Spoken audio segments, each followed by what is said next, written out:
It's one thing to talk about revision, but it's another to show you what I mean. So this is revision, one more time. Here are a few tips to get started, and this is tip number 3, tracking. Now, before you began to even put those words on the page, you've outlined, planned, plotted, and maybe even researched. So what you intended to write is actually on the page. Tracking is finding out if what you set up has a payoff and how those consequences affect the rest of the story.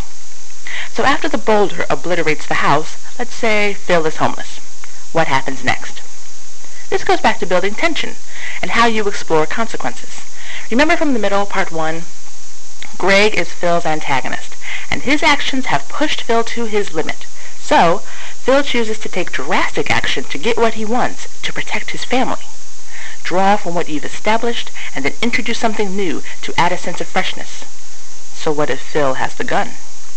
Do you think he'll shoot it? And then what happens?